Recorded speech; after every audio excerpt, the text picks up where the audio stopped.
Hello guys, ఎలా ఉన్నారు? ఈరోజు మనం మాట్లాడబోయేది ప్రపంచంలోనే భయంకరమైన హాంటెడ్ హౌస్ గురించి. ఇది ఒక సూపర్ న్యాచురల్ డార్క్నెస్తో నిండిన ప్రదేశం. ప్రపంచంలోని చాలా మంది ఈ హాంటెడ్ హౌస్ గురించి ఏదో ఒక రూపంలో ఎక్కడో ఒక చోట వినే ఉంటారు. అదే బ్లాక్వుడ్ మ్యాన్షన్. ఇక్కడ భయంకరమైన చీకటి నుండి ఆత్మలు, ఆ గ్యాస్ట్లీ ఫిగర్స్ మన చుట్టూనే ఉంటాయి. ఈ హాంటెడ్ మ్యాన్షన్ 1800s లో బ్లాక్వుడ్ అనే ఫిల్దీ రిచ్ ఫ్యామిలీ కన్స్ట్రక్ట్ చేసింది. ఈ మ్యాన్షన్ జనరల్ గా మనుషులకి చాలా దూరంగా అడవుల మధ్య ఉండిద్ది. అందుకే దాని చుట్టూ ఉన్న మిస్టరీ చాలా స్ట్రాంగ్ గా ఉంటుంది. ఈ ఫ్యామిలీకి సంబంధించి బయటకి ఒక్కొక్కళ్ళు ఒక్కొక్కలా చెప్తారు. ఈ మ్యాన్షన్ చుట్టూ చాలా సీక్రెట్స్ ఉన్నాయి. వాళ్ళు చేసే క్షుద్ర పూజలు, ఆత్మల్ని తీసుకుని రావాలని ఆ ఫ్యామిలీస్ చేసే ప్రయత్నాలు, అబ్బో వాటి గురించి వింటేనే ఒక రకంగా అనిపిస్తూ ఉంటుంది. మరి ఇంకా లేట్ ఎందుకు? ముందు మన ఛానల్ని మీరు ఇంకా సబ్స్క్రైబ్ చేసుకోకపోతే ఇప్పుడే సబ్స్క్రైబ్ చేసేయండి. మీరు మన వీడియోస్ మీద స్పెండ్ చేసే చిన్నపాటి టైం నుండి ఏదో ఒక ఇన్ఫర్మేషన్ తెలుసుకుంటారు తప్ప ఆ టైం మాత్రం ఎట్టి పరిస్థితుల్లో వేస్ట్ అవ్వదు. అది 1894లో ఒక వర్షం కురిసిన రాత్రి. ఆ బ్లాక్వుడ్ ఫ్యామిలీ మొత్తాన్ని అదే బ్లాక్వుడ్ మ్యాన్షన్లో చాలా కిరాతకంగా నిద్రపోతున్నప్పుడు వచ్చి చంపేశారు. ఈ రోజుకి ఆ ఫ్యామిలీ ఎలా చనిపోయిందో ఎవరికి తెలియదు. ఆ చనిపోయిన అందరి ముఖాల్లో ఒక్కటే కనిపిస్తుంది, భయం. బాడీలో ఉన్న బ్లడ్ మొత్తం గట్టకట్టుకుని పోయినట్టు చాలా భయంకరంగా కనిపించారు. ఆ రోజు జరిగిన సంఘటనలో బ్లాక్వుడ్ ఫ్యామిలీ నుంచి ఒక్కరు కూడా బ్రతికి బయటకు రాలేదు. కానీ అక్కడ లోకల్స్ చెప్పిన దాని ప్రకారం వాళ్ళు చేసిన క్షుద్ర పూజల వల్ల డార్క్ పవర్స్ యాక్టివేట్ అయ్యి అవే వాళ్ళని చంపేశాయని చెప్పి అంటూ ఉంటారు. అయితే బ్లాక్వుడ్స్ ఫ్యామిలీ మెంబర్స్ చనిపోయిన తర్వాతే మొదలైంది అసలు కథ. ఈ మ్యాన్షన్ ని ఇన్సిడెంట్ తర్వాత క్లోజ్ చేశారు. కానీ అక్కడ నైట్ స్ట్రేంజ్ గా లైట్స్ వెలగడం, వియర్డ్ గా సౌండ్స్ వినిపించడం జరుగుతూ ఉంటుంది. ఈ మ్యాన్షన్ రోజు రోజుకి భయంకరంగా మారుతూ ఉండేది.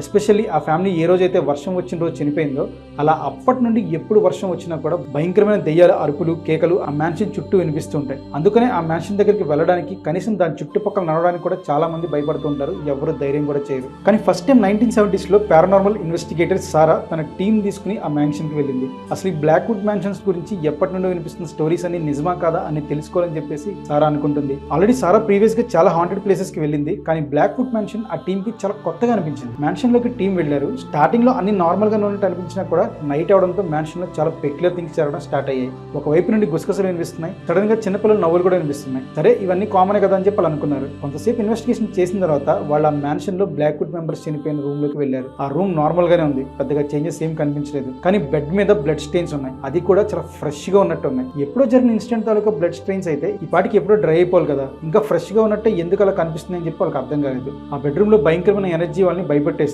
వాళ్ళు తీసుకొచ్చిన మెషిన్స్ లో ఒకటి కాదు, రెండు కాదు, ఏకంగా ఒక గ్రూప్ ఆఫ్ దెయ్యాలు ఉంటే తప్ప అంతలా మెషిన్ రీడింగ్స్ ఉండవు. అలా ఉన్నాయి ఆ టైంలో machine readings. Investigators team mansion లో నుండి బయటకు వెళ్ళడానికి ట్రై చేస్తున్నారు. కానీ వాళ్ళ వల్ల అవ్వడం లేదు. వాళ్ళు ఏ రూమ్ నుండి బయటకు వెళ్ళాలన్నా కూడా ప్రతి రూమ్ వరకు ఒక భయంకరమైన ఎక్స్పీరియన్స్ ఇస్తుంది. ఎవరో పట్టుకుని లాగుతున్నట్టు, వాళ్ళని కదలనివ్వకుండా చేస్తున్నట్టు, వాళ్ళ కంటికి కనిపించకుండా వాళ్ళతో ఆడుతున్నట్టు. అక్కడికి సారా వాటిని అడుగుతుంది, ఏం కావాలి, ఈ ప్లేస్ ఖాళీ చేసి ముందు నుంచి వెళ్ళిపోవడం చెప్పి గద్దించి అడుగుతూనే ఉంది. అయినా కూడా అక్కడ ఉన్న దెయ్యాలు సారా టీమ్ ని భయపడుతూనే ఉన్నాయి. అప్పుడే వాళ్ళకి ఒక విషయం అర్థమైంది, ఆ దెయ్యాలు వాళ్ళని ట్రాప్ చేశాయని చెప్పేసి. సడన్ గా అక్కడ గోడలు, నేల అన్నింటి నుండి అసలు ఎటు నుండి వస్తుందో కూడా అర్థం కాకుండా అన్ని దిక్కుల నుండి ఒకటేసారి భయంకరమైన సౌండ్స్ రావడం మొదలయ్యాయి. ఆ గందరగోళంలో టీం మొత్తం పానిక్ అయిపోతున్నారు. సారా సొల్యూషన్ గురించి ఆలోచిస్తుంది. సరిగ్గా అదే టైంలో సారాకి అక్కడ ఒక డైరీ కనిపించింది. ఆ డైరీ బ్లాక్వుడ్ ఫ్యామిలీకి సంబంధించింది. అది చదివితే ఉన్న క్లూ తెలుస్తుందేమో అని చెప్పేసి ఆ డైరీని చదవడం స్టార్ట్ చేశారు. అందులో బ్లాక్వుడ్స్ కి సంబంధించిన కొన్ని రహస్యాలు ఉన్నాయి. ఈ ఫ్యామిలీ అసలు చావనేదే రాకుండా ఉండాలని చెప్పి కొన్ని క్షుద్ర పూజలు చేశారు. కానీ ఆ రిచువల్స్ వాళ్ళు తప్పుగా చేశారు. దాని వలన అసలు చావే వద్దనుకున్న వాళ్ళకి వాళ్ళు అనుకున్న వరం అయితే వచ్చింది. కాకపోతే ఆ ప్రాసెస్ తప్పు చేయడం వల్ల అమరత్వం అనేది శరీరంతో రాలేదు, జస్ట్ ఆత్మలాగానే వచ్చింది. ఈ బ్లాక్వుడ్ ఫ్యామిలీ పూజలు చేసినప్పుడు అక్కడికి కొన్ని పవర్ఫుల్ ఎనర్జీస్ వచ్చాయి. అవి వాళ్ళని చంపడానికి ట్రై చేశాయి. ఎందుకు అలా జరుగుతుందో వాళ్ళకి అర్థం కాలేదు. ఆ వచ్చిన ఎనర్జీస్ తో కూడా బ్లాక్వుడ్ ఫ్యామిలీ కమ్యూనికేట్ చేయడం స్టార్ట్ చేశారు. ఆ కమ్యూనికేషన్ వాళ్ళకి అర్థమైంది ఏంటంటే వాళ్ళు చేసిన క్షుద్ర పూజ తప్పుగా చేశారని. ఇప్పుడు ఆ క్షుద్ర పూజకి ప్రతిఫలం ఇవ్వడానికే ఆ ఎనర్జీస్ అక్కడికి వచ్చాయి. బ్లాక్వుడ్ ఫ్యామిలీస్ కి అమరత్వం తెప్పించడానికి వారి బాడీస్ నుంచి సౌల్ని వేరు చేయాలి. అందుకోసం వాళ్ళ శరీరాలు కాలిపోయినప్పుడు మాత్రమే అందులో నుండి వచ్చే ఆత్మలు బయటికి రావాలని చెప్పి అప్పుడే వాళ్ళకి అమరత్వం వస్తుందని చెప్పి వాళ్ళకి అర్థమైంది. కానీ అలా అమరత్వం రావడానికి బ్లాక్వుడ్ ఫ్యామిలీ ఒప్పుకోలేదు. అయినా కూడా అక్కడికి వచ్చిన ఎనర్జీస్ ఏమాత్రం మనం వదలలేదు.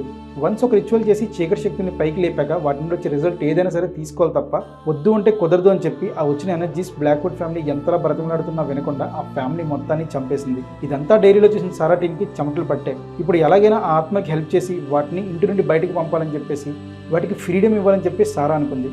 వెంటనే రిచువల్స్ చేయడం స్టార్ట్ చేసింది. అయితే అక్కడ బ్లాక్వుడ్ ఫ్యామిలీ కూడా కావాల్సింది అదే. కానీ వాళ్ళు ఇప్పుడు ఈ ఆత్మల్లో ఉండడం వలన ఆ రిచువల్ ఆ దెయ్యాలకి భయంకరమైన పెయిన్ ఇస్తుంది. ఆ పెయిన్ ని భరించలేక ఆత్మల్లో ఉన్న వీళ్ళు సారా టీం మీద దాడి చేయడం స్టార్ట్ చేశారు. అయినా కూడా సారా తను చేయాలనుకున్నది చేయడానికి రెడీగా ఉంది. రిచువల్ ని కంటిన్యూ చేస్తూనే ఉంది. ఈ ప్రాసెస్ లో సారాకి దెబ్బలు తగులుతున్నాయి. అయినా కూడా సారా మైండ్ లో ఉన్నది ఆ ఆత్మలను అక్కడ నుండి ఫ్రీ చేయాలని. సారాని అక్కడ నుండి ఈడ్చుకుని వెళ్ళిపోతున్నాయి. సారా టీం భయపడి సారాని అక్కడ నుండి తీసుకుని వచ్చారు. అయినా కూడా సారా మళ్ళీ లోపలికి వెళ్ళింది. తన టీం ఎవరు కూడా సారాతో ఈసారి లోపలికి రాలేదు. అయినా సరే సారా భయపడకుండా లోపలికి వెళ్ళి తన పూజ చేయడం స్టార్ట్ చేసింది. మళ్ళీ ఆత్మలు సారాని ఇబ్బంది పడుతున్నాయి. కొద్దిసేపటికి ఆత్మలు సారాని ఈడ్చుకెళ్ళి బయటపడేసింది. ఎందుకంటే ఈ పర్టికులర్ ప్రాసెస్ లో ఆత్మలకి చాలా గట్టిగా పెయిన్ వస్తుంది కాబట్టి. సారా గట్టిగా అరుస్తుంది. బయట ఉన్న సారాటి లోపల ఏం జరుగుతుందని చెప్పి వణికిపోతూ ఉన్నారు. అయినా సరే సారా పట్టించుకోలేదు. అలాగే రిచువల్స్ చేస్తుంది. ఇంతలో బయట వర్షం పట్టడం స్టార్ట్ అయింది.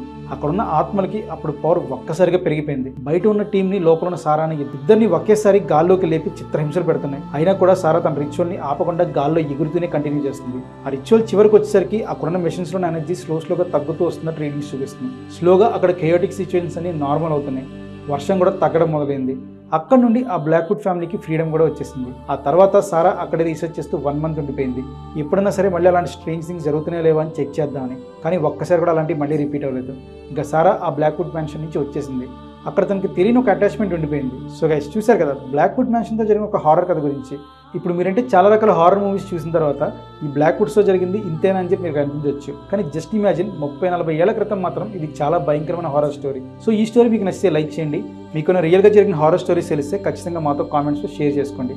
ఇలాంటి మరెన్నో రియలిస్టిక్ స్టోరీస్ కోసం ఇప్పుడే మన ఛానల్ని సబ్స్క్రైబ్ చేయండి. Thank you. జై హింద్.